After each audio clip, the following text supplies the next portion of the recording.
How you doing, guys?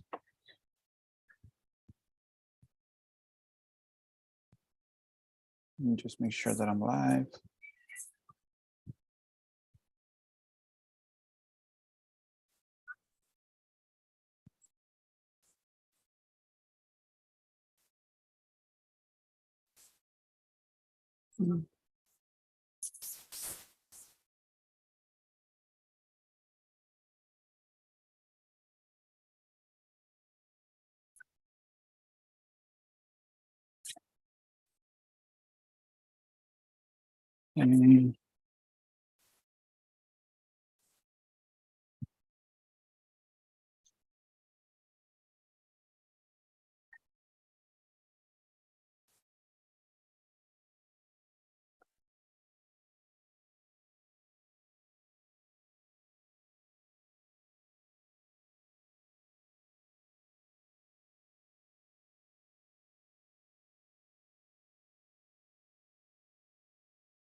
Okay.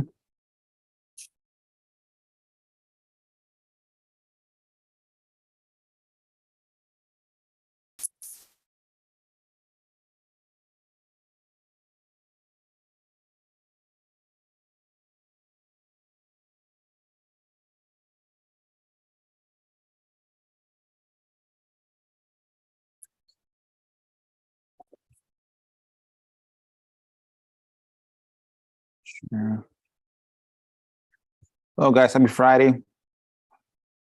Hope everybody had a good day, good week. Well, I'll wait for somebody to get here. If not, I'm just gonna start breaking down my week.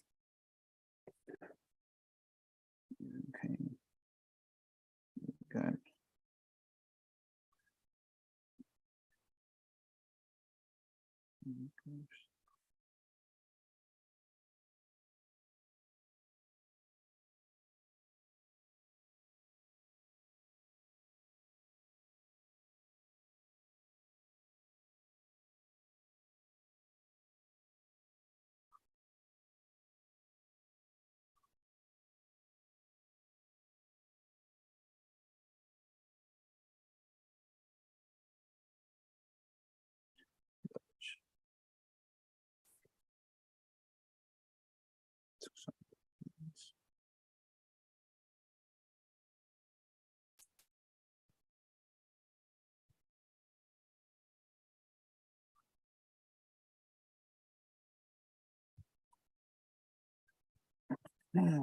See.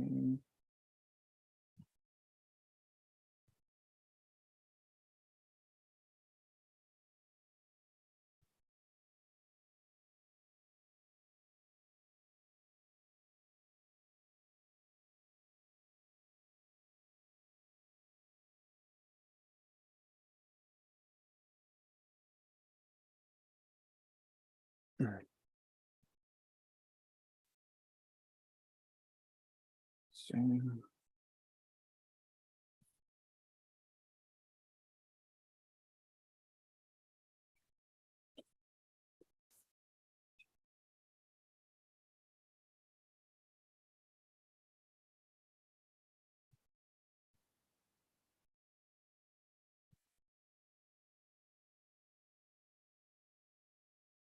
Okay, guys. Happy Friday, guys. So let's start breaking down the week. Let me see. Okay. So first of all, as far as leads this week, I have like 600 leads that came in. It took a month. I didn't skip trade. What I do is I scrape them every week, but this one I took from the 19th the 19th of December to the 19th of January. So I scraped them for a full month. So that should come up. I think she was at 465, but I think I'm gonna get around 600 leads. So those leads come from either IRS liens, lien code violations, divorce, wills, probates, power of attorneys, affidavits, judgments. What else? I think those. Credit card, what's it called? Credit card liens, when you borrow against, and when you get a credit card and then you don't pay it, and they do a CC lien from the credit cards, and they put on your under your personal property or your real property. Those are the ones that I'm getting as well.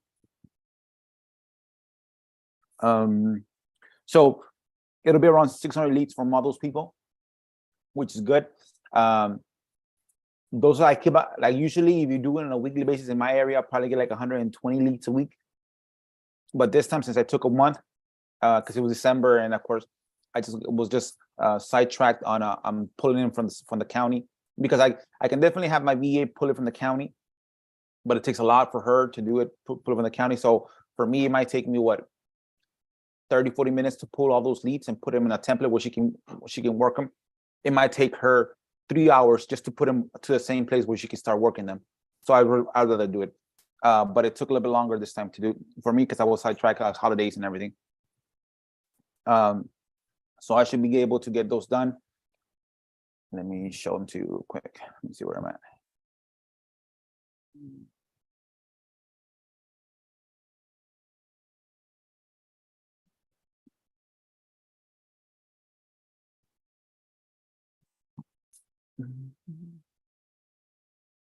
Okay.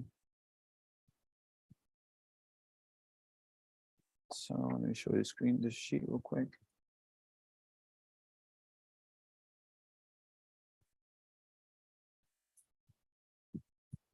Let me know if you guys can see this.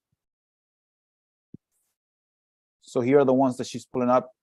There's a whole different county. So lien transfers, lien notice, tax transfers, new tax transfers, affidavit errors, probates, appointment of substitute trustees. That's basically list pendants that I forgot to put here. So list pendants. Divorces, power of attorneys, modifications. I forgot to put that modifications. The wills, the federal tax liens.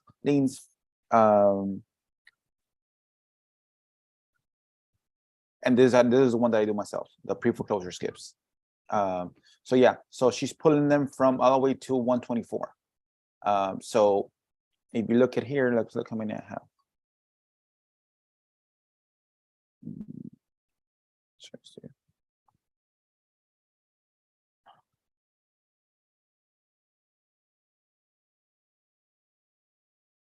So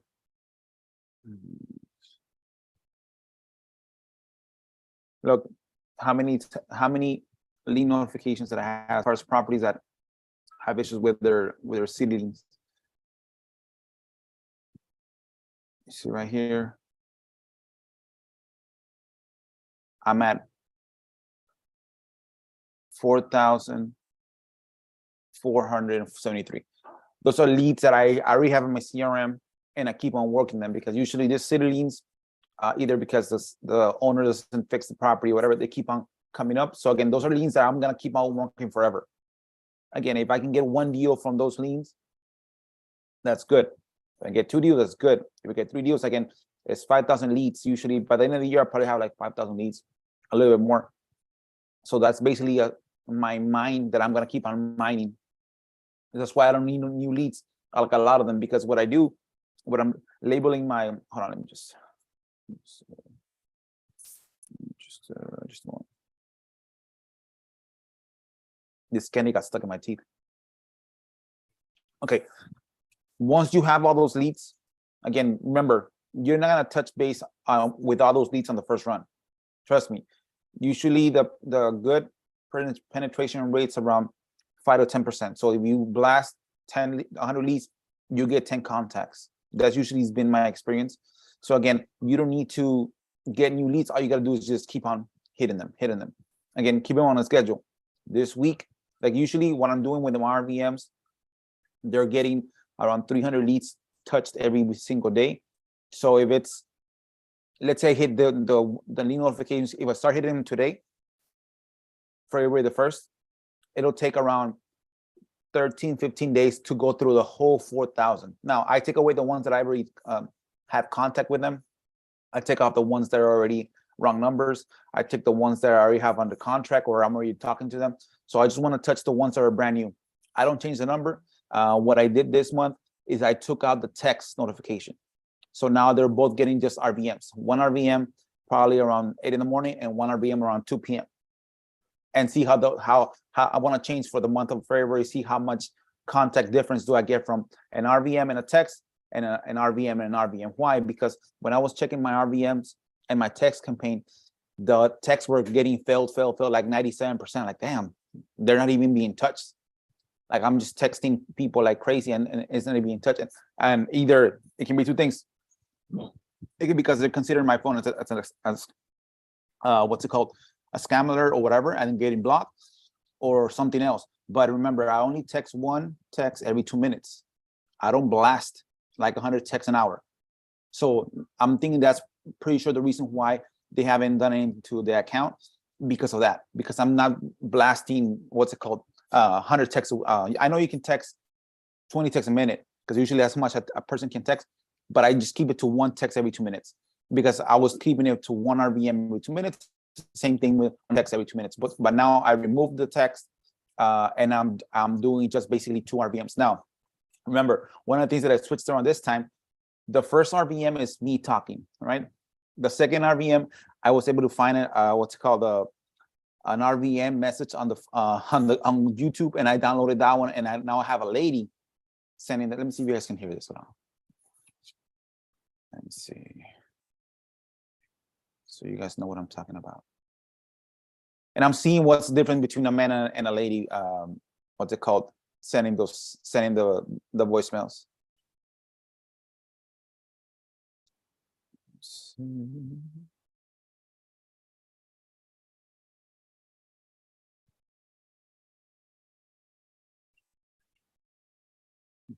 Okay.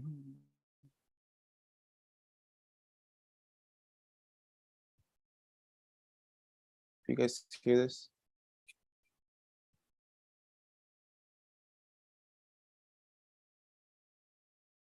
No, you don't.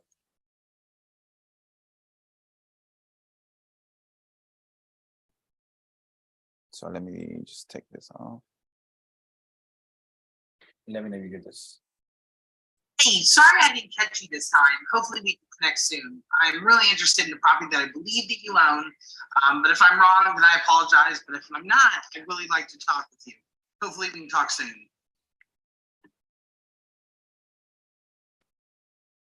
So that's the second voicemail that I hit in the account with. And it's being hit 4 hours later. So if I hit it and let's say this one gets cycled at 12 p.m., the other one gets cycled at 4 or 5 p.m. And I have, of course, make sure that it's not done after 7:30 p.m. at night. Monday through Saturday, it starts at 8:30 in the morning and it stops at 7:30 in the afternoon. So that's what I'm doing. I switched that one. What I'm gonna do is I'm gonna check my cost. I always want to make sure that my cost is within reason, because my Tulio was being it was double the price for the RVMs. No, the texts were almost double the price for the RVMs. So I was like, well, that's a lot of money. And the reason why I found out, again, I'm not that technical, but I just stopped all other automatic campaigns. So I just left the initial acquisition campaign where I'm texting everybody or calling everybody RVMs. So I found out that actually what happened is that my text was almost double the price of my RVMs. I was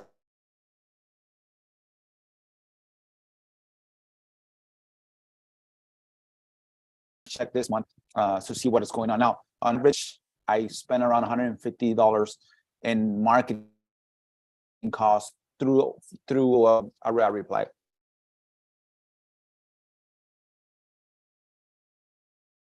So we'll see this month. If it's at 80, that means if it's at 80, what I can do is I don't want to bump up too much RVs from that same campaign. I might just do a second campaign, or I save $80, so now I gotta put $80. Now I am thinking of buying the C buyer.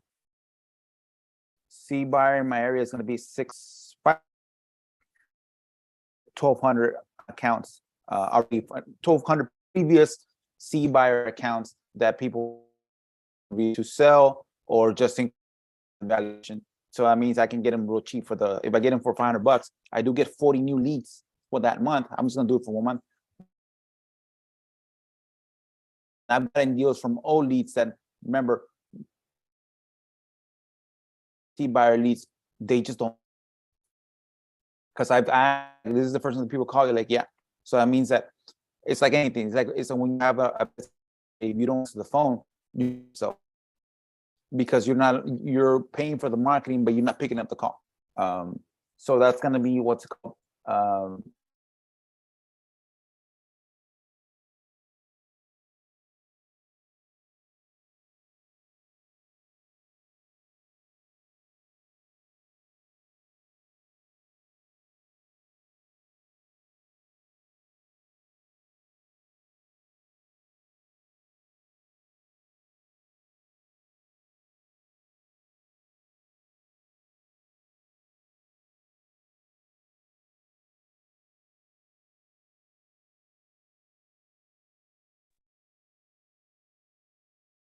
check. Let me show them back.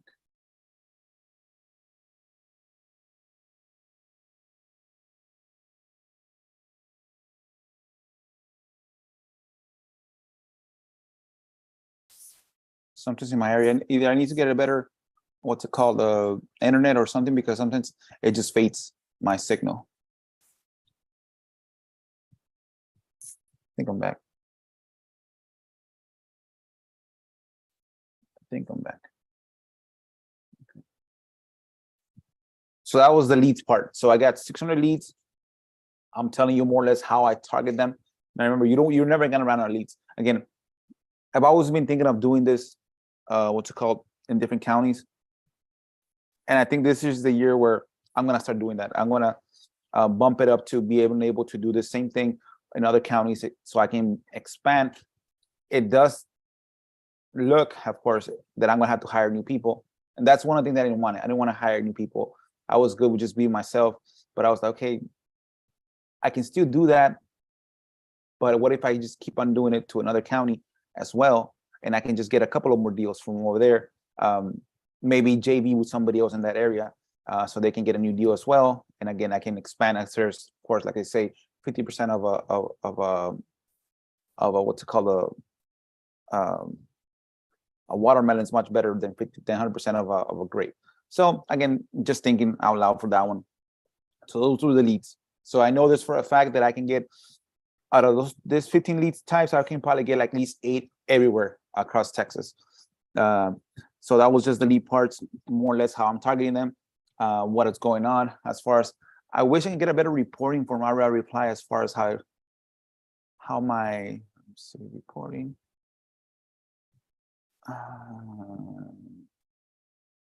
Call reporting, because they're not calls, they're RVMs.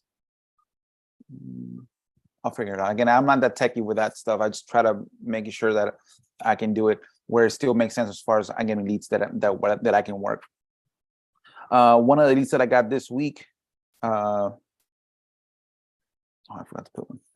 Free house.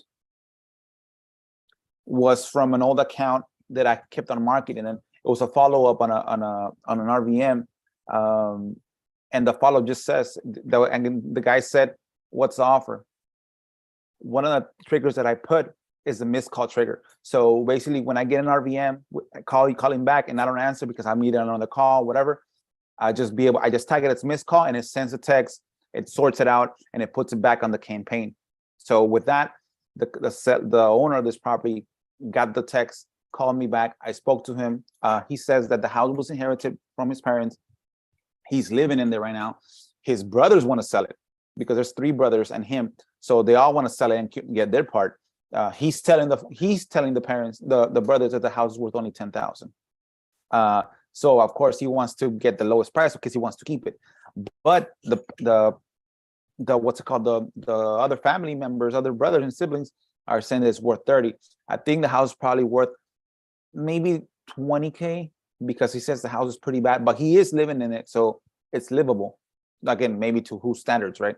But again, that's a deal that I'm gonna go see on Friday, on today's Friday, tomorrow at 11. So again, in RVM, it's and I can tell you what kind of lead it was.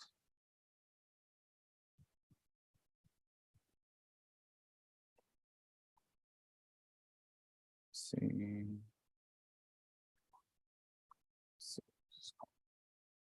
And remember, guys, I have the scheduler from my Mighty Text application where I can, what's it called? I text myself, hey, I need to go see this house. So I got to see the house. Seller says it's worth, let me see, 10K. Just for the land, and the family says it's worth 30, and they want to sell it and get their part. It's an inheritance. Let me see. I have the number here. Just look at the conversations.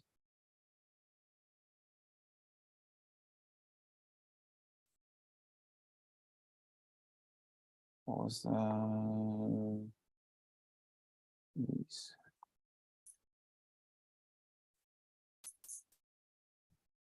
Okay.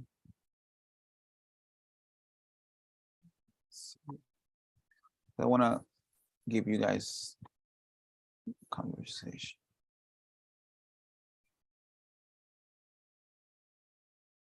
He has a weird name. I don't want to.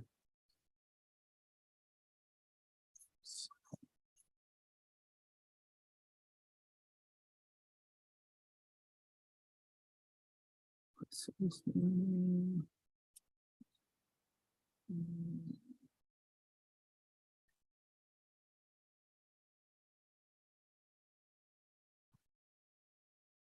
And this is one of the things about that I don't like about our reply. It's kind of hard to search by address. It's tedious. I wish it would just, if our reply had a little search bar on the corner of our screen, and you can just search for a keyword and it populates any accounts that has that keyword. That'll be much better than going through different tabs. Because right now, if I put that name, now what I gotta do, it doesn't come in. So I gotta go here.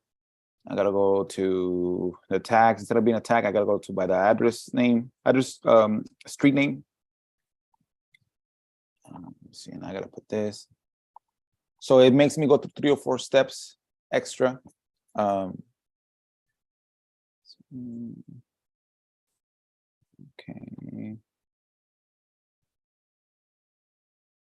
You see, and it's still not pulling what I want. It's telling me that there's tons of properties. Yeah. 124. There we go. It sounds more. There we go.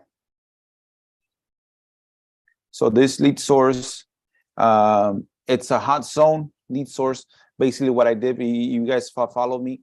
I pulled hot zone areas from where I saw new investors going into because other areas got more expensive. This is one of them, and this was let's see, how did we get this initial? It was through an RVM. So we first RVM'd them back in June. He called. He called back. I spoke to him, and then he said, "No, not at this moment." I followed up. Let me see. So let me show you this, so you guys know what I'm talking about.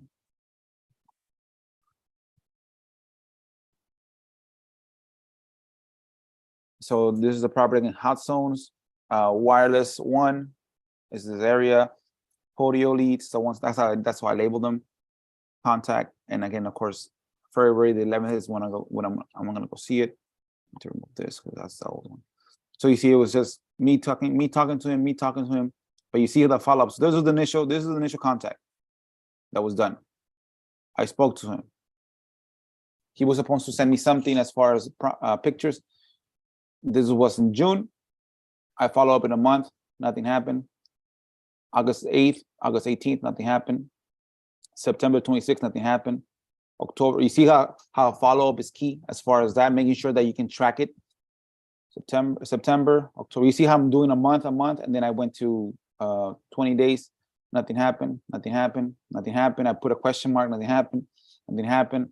So this is where I send them through another number. You see I have different numbers. You see it was initially touched from the A3 number, and then it was touched by the A1 number, another time A3 number, A2 number, and then A2 number, and this is when he replied. And then we replied back, and then we spoke. For some reason, the signal was kind of bad. We spoke, and that's how I have a follow-up for tomorrow that I gotta go see the house.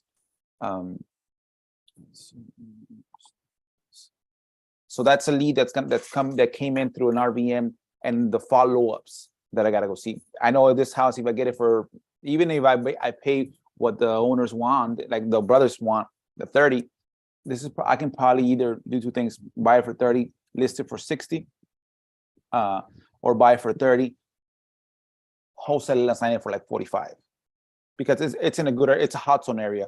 It is a wood house, but again, all those houses in that area are wood houses, and people are actually living in them, fixing those houses. Because again, if you go into the brick houses with a slab, they're way more expensive, and that area is kind of close to everything. So that was the lead that I'm gonna have. The 80 acres, like I was telling you guys. Again, if you guys have any questions, just stop me, guys, because again, I get pretty excited when I talk about what I'm doing on my weekly basis. So the 80 acres that I have available already, as far as that, I spoke to the guy. I sent in the offer yesterday. It was $12K an acre, 960,000. My projected resale price, I spoke to two buyers that they do subdivisions in that area, $20,000 to $23,000 an acre for over 40-acre plots. So again, you see the spread there, from either from 5K the low end to 10K the high end for per acre. So you multiply that times 80. So that's contract. I'm gonna follow up with Mike. His name is Mike.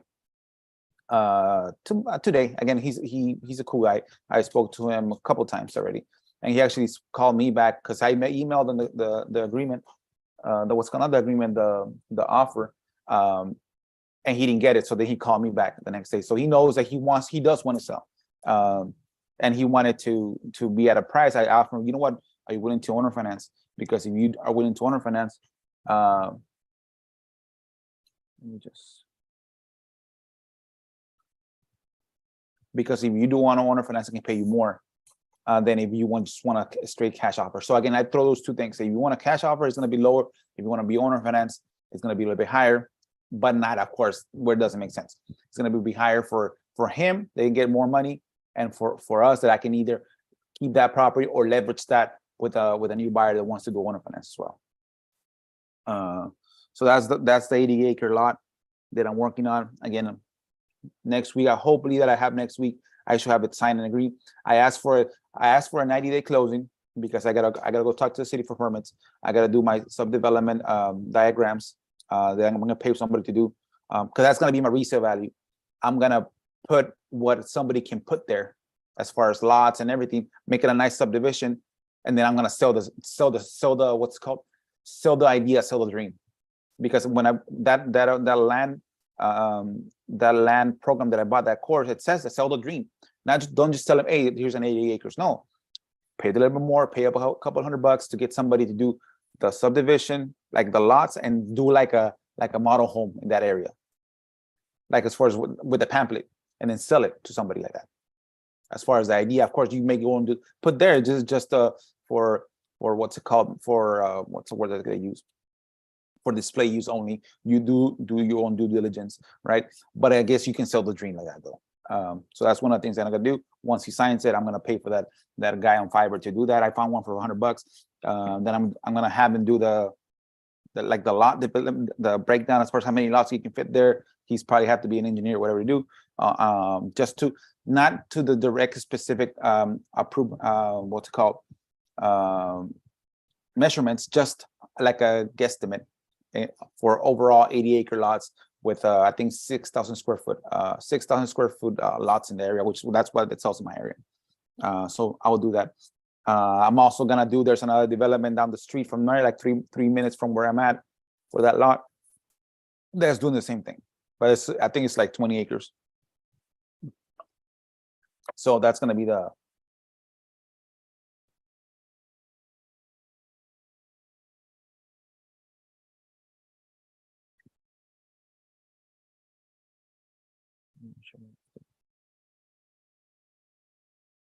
so that's gonna be the plan. Lock it, do that, and then push it out. I have two people that I'm gonna push it out first. The two, one guy that I've done deals before, yeah, he's pretty solid in that area, and then I'll just push it out to somebody else in that area. So that's that deal. The closing agents, as far as the retail agents in my area, again, that I'm using for one of my properties that was sold already, she hasn't answered me. So it's either I'm gonna have to change, because she hasn't answered me. She hasn't answered my calls. She hasn't answered my text. So again, that's not how I do business. I'm just gonna tell her, you know what, I'm gonna go ahead and cancel the agreement with you. I put that in the actual listing agreement that I can cancel the agreement at any time with no repercussion or no whatever you call it, as long as there's no contract involved with them. So as far as contract with their buyer, so I want to cancel that one because she's just dragging her feet. So that's the issue with that one. The other property that I have that I'm working on, that I'm working on with they're in the escrow part. It's a property that I have. I had to do various affidavit of heirships, various deeds to the customer, various power of attorneys to the customer, and then finally we're at the place where now we can buy it. Now remember, this property I locked it up like a year and a half ago, like in 2020. And it took this long because the lady said, "Oh yeah, it's mine." And of course, when title comes back, it wasn't hers. It was hers in the sense of a verbal agreement. But what happened to this property is that she was adopted by this lady's family. So this lady, the one that passed away with the original owner, had like 5 people. She had like 10 siblings, right? Her mom adopted it just like, "Hey, come live with us." This lady, with the one that I'm dealing with right now, nothing legal, just like a verbal, "Hey, move in," okay? Then the lady, the owner of the house, she came to her and then adopted her, not legally, just move in with me, because the lady that passed away, she didn't have no family, so she became her family, the person that I'm dealing with. So then the lady that originally was the owner of the house passes away. There's no lien. When I gave her the affidavit of ownership to the lady that I'm dealing with, she didn't tell me that side of the family. She just told me, "Oh, I know her." Perfect. She had no. I asked her. It says there in the questionnaire, if there's any brothers, and she didn't mention anything. But we're about to close in 2020, last part of 2020. But when they ask you, of course, they ask for the death certificate, right? It said on the title company. I didn't catch it. The title company caught it where it says who requested this information, and it had the brother's name. So then the title company questioned me like, "Well, hey, there's a brother alive." Like, "Oh, I didn't know that." Like the owner told me that there wasn't. The affidavit questionnaire was turned in, and it didn't have any brother listed. And then when I questioned her, she's like, "Oh yeah," and then she told me all the story, which there was 10 siblings, 2 are alive, 8 are passed away, and she was the one that was adopted, not legally, just come and live with us. She kept the house. The brothers were good with her keeping the house, but we had to do the right steps to do it. It happened. This 2020 happened. The lady had to quit her job because she didn't want to get exposed. And this is one of the things why I tell people that I don't want to quit my job or ever stop working till like I'm 100 or whatever, because as soon as you take away your routine of working, waking up in the morning, going to work, coming back home, you start getting sick. I noticed it in my dad. I noticed it in my mom. And unfortunately with this lady, she quit her job as a bus driver for 30 years because she didn't want to get exposed, because she was a bus driver. And 2020 was in full swing. She quits her job, she retires, she gets cancer. So I was like, "Oh man, that sucks." Now, is it a correlation? You never know. But it happened. As soon as she retired, she took the routine, she got cancer. So then she went through all the cancer issue in 2021, going back and forth with getting the paperwork. Of course, she had just got diagnosed. Of course, you go to the treatments, you go to the chemo and everything. So like 2021, 2022, it was just a wash. Until 2022, like around November, I got, again, remember, I still keep the contact with them, constant contact. And they don't answer me, but I keep on constant contact with them. And then we were able to reconnect. I told her to give me the number of the brother of the uncle, which is kind of, it's uncle, but then with the owner that passed away, made her daughter. So they're no longer uncles. They're like second uncles, third uncles, whatever you call it. I spoke to them. They were okay. And then she's like, no, I'm back. I'm ready. I'll do it for you. So then she did the paperwork for the affidavit. And then she had to request the, what's called the death certificates and everything again. And now remember, we tell clients that we pay for all the closing costs and any extra documents. So it was $300 that she paid for to get all the affidavit, all the certificates that I had to pay for, $300 again, but it happens. But what's a good thing? I got the property on the contract for $32,000 back in 2020. This property is worth right now, as is probably 70. So what I'm gonna do, I'm gonna buy it and I'm gonna list it for the 89. So it did take a little bit longer, but again, it almost doubled. Again, I was gonna make probably, if I was to assign it right to them, when the assignment that I had, I was gonna make 13 on it. And now I'm gonna make almost 40K on it once it closes. But it took a year, 2 years, almost 2 years and a half. But that's the one that I'm dealing with. That's already in escrow that I gotta just keep in touch on a daily basis to make sure that that doesn't fall through the cracks, and it gets done. So yeah, that's one of the properties that's, again, for 40K. Would I do this again? Yeah, I'll do this all the time for 40K. So that's one of them. I did talk to you guys about the HarMoney guys, the HarMoney lender. Let me pull it up real quick. That I spoke to for my personal property where I'm at. Let's see if I have it here. So they gave me back a term sheet.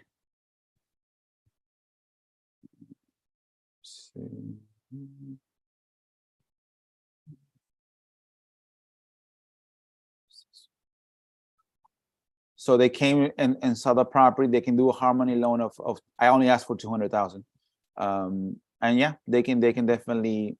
The guy came. I spoke to actually the money guy. He saw it. He's like, actually has. I've lived in a house like this, but of course in another subdivision from the same builder. So he's like, oh, and he's like, does this house have the what's it called, the master upstairs or downstairs? Like downstairs. He's like, he had it upstairs. So let me see if I can just make sure I don't have anything here. Fund level. Okay, let me show this to you. So this is the guy that I'm gonna start using for the properties that I'm gonna buy. And now for this guy, his minimum is $50,000. He wants to make sure the property is that the loan's at least $50,000. So for most of the properties, they will not fit. But what I can do, I can just borrow against the big one and use it for the leverage for the other ones. Let me show this to you. Make sure I don't have anything here. So of course, expensive. Money's expensive right now, guys. So look at this. See, you guys see it.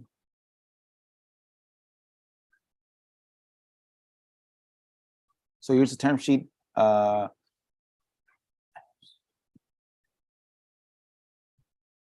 So 200,000 loan amount, estimated monthly payment 2,400. Again, look at the interest rates, 14%. It happens, right? So in fees and everything, brokerage fee will be total with the fees 13,000. So I'm gonna lose 13,000 to borrow 200,000. So I'm gonna keep around, if I go through them, 286, 284, no 286, yeah. So again, 186, sorry. But again, it's basically a bullet in my pocket as far as in my hip that I can use and leverage it out. Again, proposal expires in 5 days, recourse, 20 years amortization, 3 years to pay it off. Again, all the estimates, broker's fee, et cetera, et cetera, et cetera, et cetera.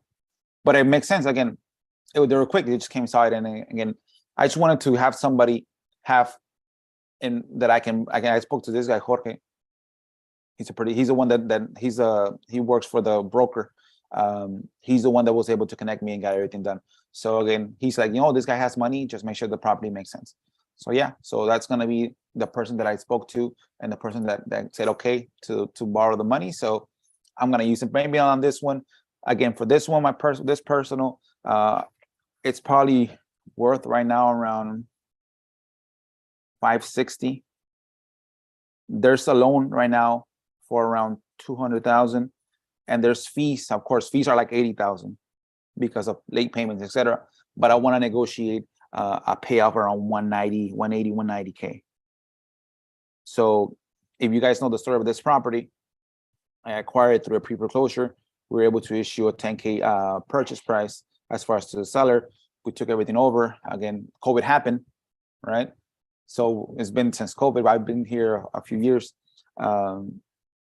It's still the value. The house across the street from me is sold for 400,000, which is like 1,000 square feet smaller than this one. Same everything, just 1,000 square feet smaller than me. So mine's a direct comparable.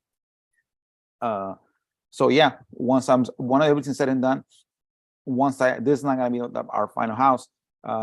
Once everything's said and done, I can probably cash out around 300K in equity. Once I sell it, I already, like if you guys saw it, I already did the rehab. I don't know, have I shown you the house or no? Let me see. Let me see if I can show it to you guys so you guys can see. I don't think I've shown it to you. Let's see. Show anything now. Let's see.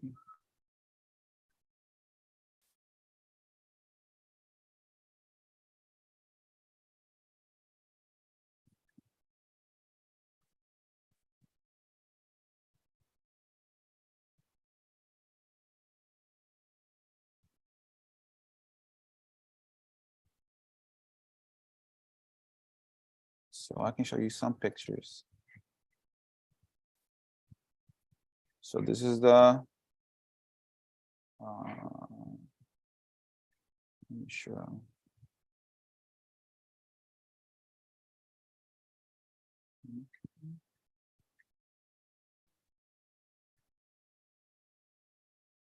Let me see. See this? So that's the living room.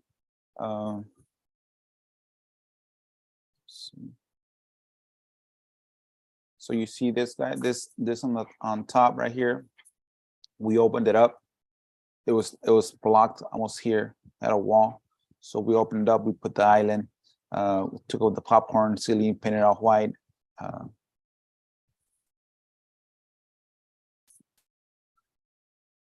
It's front of the house. Again, it's 2 stories. The upstairs I haven't touched. Again, we put new stairs.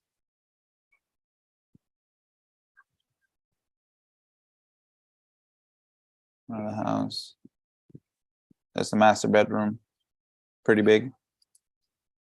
So you know that's basically the house. The guy liked it. Let me show you.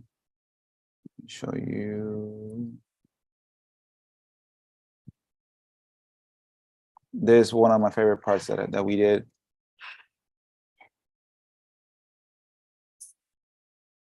So this, you see this fence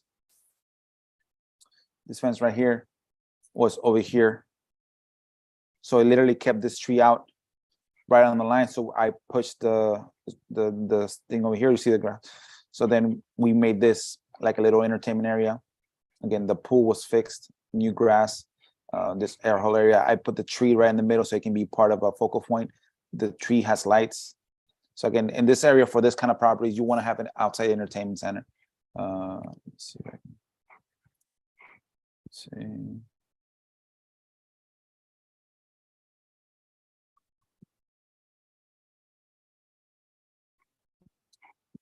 Internet slow. So once everything's said and done, I'll probably, if I have to, I'll use this guy to do a quick transaction before we give, and then once it's already in my LLC, then I can just sell it off for somebody else for around 570, 580. Again, the market, the interest rates have been slowly coming down. The market has not slowed down a little bit in my area that much. It has, but not to the level with other areas like Austin, because people are still in the area. If you have, well, right now, if you have entry level houses, they sell like crazy. Still, even with the high interest rates. If you have second level, entry level houses, like around the entry levels are from 100 to 160, the 160 to 50 are the second entry, and the 300 and above are the ones that are like for like the final house, doctor, etc. in the area. This area, this is a cul-de-sac. It's a private subdivision, and people have said when the neighbors had their house for sale, they love the tree area, the tree line, and that's one of the biggest selling points here. So again, that's the property. That's the term sheet that I got for this property. He went by the straight county appraisal district value, which was 390, and he was able to lend me the 200K. But I know once everything appraised, I think it's like 560 is a good appraisal for this property. But yeah, that was that one. That's the term sheet, and that's the guy that I'm going to use, because again, I'm going to try to buy everything and go straight retail. But again, I don't want to use all my money to buy. I want to leverage out, even if I have to pay 14% in interest on some of the properties, as long as it makes sense. I talk about the lead for the month, for the week. I should be able to get around 600. Now, there's two ways that I can do this. For the leads, 600 leads, if I was to hire somebody, like I had a REI skip and all those, it's around 15 cents per skip trace, right? So if I was to use the what's it called, the 15-cent skip tracing for 600 accounts times 0.15, it'll be $90, right? And it'll be again $90. What's it called? Quickly, within a couple hours, I have the leads. Now I don't need new leads. Again, this is why this one is taking a little bit longer, because I did it for a month. But on a weekly basis, if I pull them on she starts on Monday, she'll finish them probably by Wednesday, because it's only 120 accounts. This was taking a little bit longer because it was 600 accounts, but it's costing me around 7 cents, because I do pay her $3 an hour.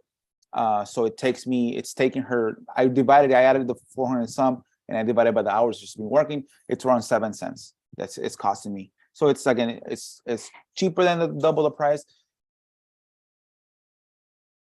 In a best case scenario, optimal scenario, I would want them to get them right away. But since it's a little bit longer, because I took a little bit longer to pull them, it's taking them around a week and a half. But usually when I pull them every week, it takes around 3 days. So I don't waste too much time when I get them and when I start marketing to them. Now remember, the key is for everybody here, if you're working against those big wholesaling companies or big marketing companies that they have like $50,000 worth of marketing costs, the key is to get them out of the way, pull them out, and get them out there and get them already touched as far as with an RBM or with a text. That's essential. So for me, if I get them on Monday, by Wednesday they're being text, or they're being for this last year, they're being RBM right away. This was taking longer because I did delay because of December break. But again, in the overall normal scenario, they get pulled on Monday every week. I pull them on Friday every week, and then by Monday, she's already skip tracing them, and by Wednesday I already have them. I download and I put it in the spreadsheet, and then I started RBM them. Right, this time, as soon as I get those 600 will get skip traced, will get touched in around 20 days. So remember, I'm doing like around 300 RBMs every single day, so it'll take around 20 days to hit the whole. No, actually, take 2 days. Yeah, if it's 3,000, it's 20 days. So in 2 days, they'll get RBM. So you see how quickly, if I on a normal scenario, get them on Monday, ready by Wednesday, start RBMs on Wednesday, and by Friday they're already all touched. And the way that I code them, RBM once, and then once I go that one, and I go through the other cycle and the other old accounts, do those one, and then I come back with an RBM twice. I might have another message, etc., but I use another campaign, and that's how I tag them. RBM once, no response. RBM twice, no response. And then the wrong numbers, I put them aside, because remember, these accounts are always going to be good accounts because they're niched accounts. So the wrong numbers, they get put in a bucket, and then those get either double skip trace again through another provider. Maybe those I can definitely use them as do the REI skip or do another provider, because those are a little bit less. Those are less accounts, maybe like 100 accounts every month. They need to get their wrong number accounts. as they get tagged. So that was the one that I was going to tell you guys. For the skip tracing, how much it's costing me? 7 cents per 7 cents per lead. And she's doing it so I keep her records, the flow of money keeps on, and she gets money in her pocket. Oh, and I changed my VA. The good thing about the VA is that this VA was taught by my old VA. My old VA had her for 4 years. And now this one's been here for 2 weeks, and it's kind of the same thing. Her name's no longer, her name is Christine, I think. Theme, and I guess she's called Theme. But she's again, she was taught by my previous VA, which was great. And hopefully she can what's it called, do the same work, and she's doing the same work. So it's been great. But it's just it's a new VA now this time. Too good. And again, on that free house that I told you last time, was through a bandit sign. I already got the payoff, and now the seller wants 10. She wanted 20. Now she wants. First she said just pay it off. I'll go to another location. That's what she told me. When I kept on following up to send me, because what they do, I asked to request it for the payoff. They send the payoff to her PO box, and then it never got here. Then she said, I got it. And then she sent it to me, and then she's like, well, and I kept on asking her, did you get a new location? So we can move on this quickly, because as soon as you get a new location, once you're out, again, we don't do anything, pay off anything until they're out.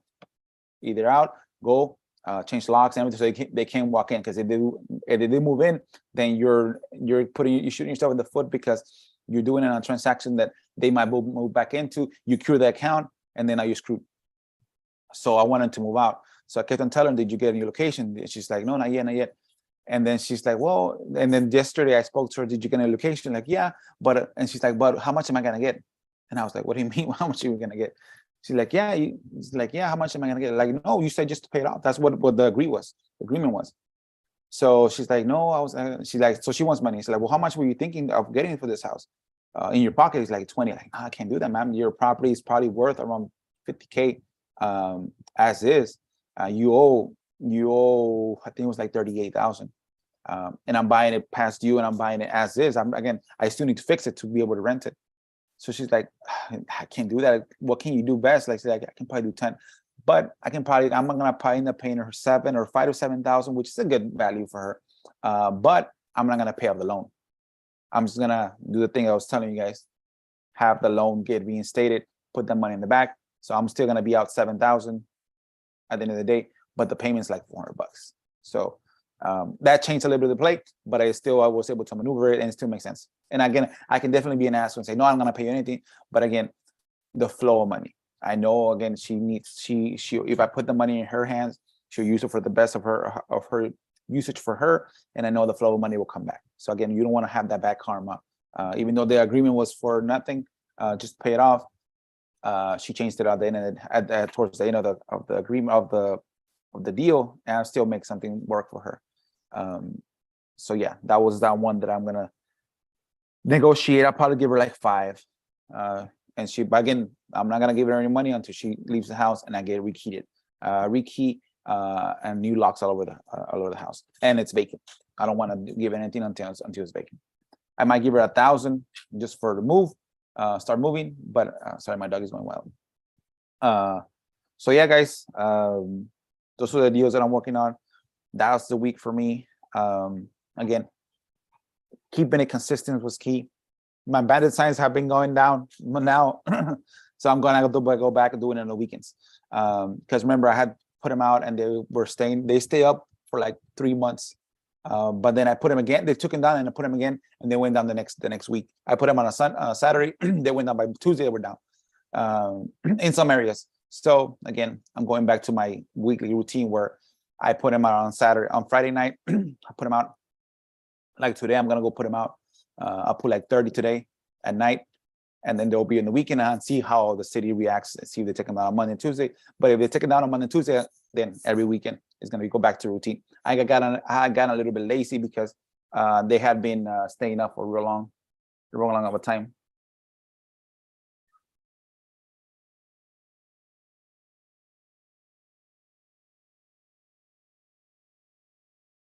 So yeah, that was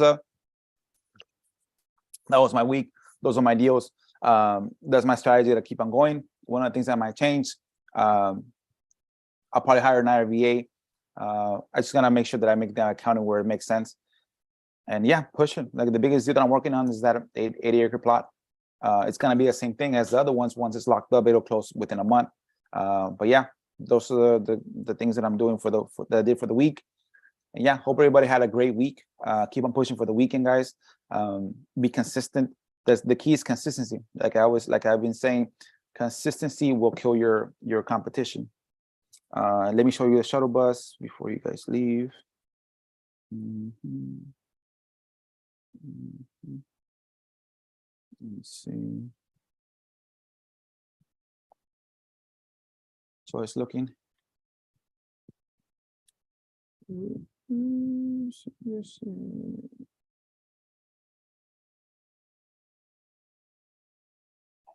That's how it's looking.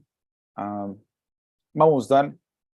I put the table. I got the furniture already, ready to go. So that's all I gotta do. Just put it together. As far as put the table, put I want to make sure it looks nice. I can, like my office, where it still looks like an office. And yeah, I want to start. Hopefully, cross your fingers. My next live, it'll be in the bus, so that I can show it to you guys. So yeah, guys, be safe, be well. Again, be consistent. Again, have multiple streams of leads. Again, be consistent in what you say and what you do. And yeah, you'll be successful. You just gotta be consistent. Hope everybody enjoys the weekend. Be safe, and that's it for today, guys.